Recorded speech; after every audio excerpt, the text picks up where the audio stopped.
नमस्कार, मैं हूं डॉक्टर मीनल गर्ग। अभी कुछ दिनों पहले मैं एक वेकेशन के लिए गई थी। वहां पर कुछ लड़कियों को जो पता चला कि मैं गायनोकोलॉजिस्ट हूं, डॉक्टर हूं, तो उन्होंने मुझसे पैप्समेर के बारे में कुछ जानकारी लेना चाहा।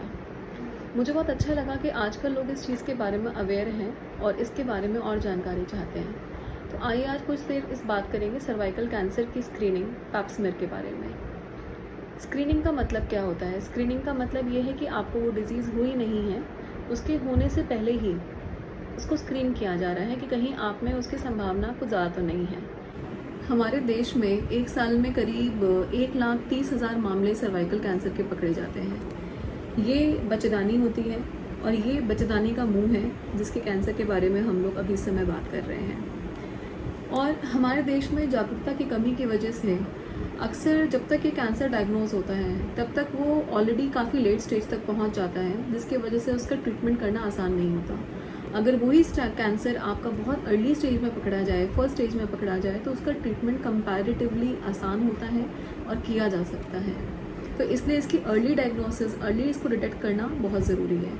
अब इसे अर्ली डिटेक्ट कैसे करेंगे? इसको अर्ली डिटेक्ट करने के लिए, अर्ली डायग्नोज करने के लिए पैप्समेर नाम का एक टेस्ट होता है।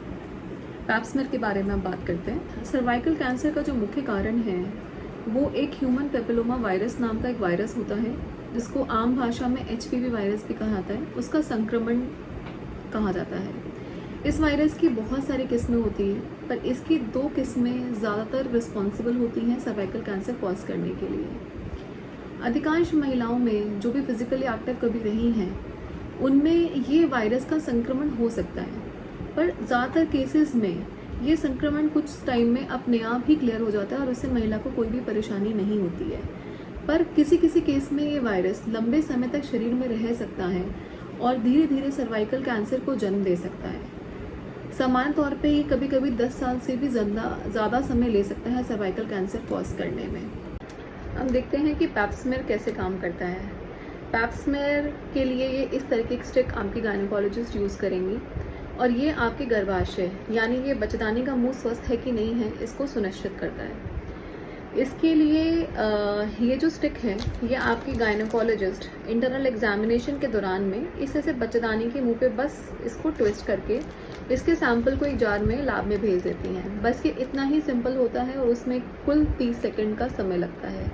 पैप्समेर का जो ये टेस्ट है इसको एक बार आप 25 साल की उम्र के बाद से शुरू करा सकते हैं। अगर आपका एक टेस्ट नेगेटिव आता है तो इसके बाद इसकी रिपीट टेस्टिंग सीधे 3 साल के बाद करी जा सकती है। इससे पहले इसको कराने की ज़रूरत नहीं है अगर आपका रिपोर्ट एब्सोल्युटली नॉर्मल है। ये आपके डॉक्टर आपसे डिस्कस करेंगे। इसके साथ में एक को टेस्टिंग भी होती है कि आप पैप्समेर के साथ में एक HPV की ही आप टेस्टिंग करा लें। वो टेस्टिंग को अगर हम नेगेटिव पाते हैं तो फिर हम पेशेंट को रिपीट टेस्टिंग के लिए आराम से 5 ईयर्स के बाद बुला सकते हैं। तो पैप्समेर क्या करता है कि अगर ह्यूमन पेपिलोमा वायरस का आपको कोई इन्फेक्शन हुआ हो तो आपके बच्चेदानी के मुंह की कोशिकाओं में जो परिवर्तन आएंगे ये उसको पहले ही डायग्नोज कर लेगा, इससे पहले कि ये कैंसर का रूप ले।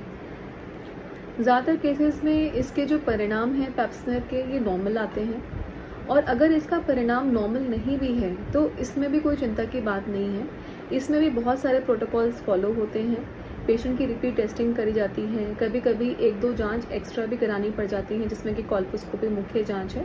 उनके बारे में हम डिटेल में नहीं जाएंगे, नहीं तो ये लिटरली एक मेडिकल डिस्कशन हो जाएगा।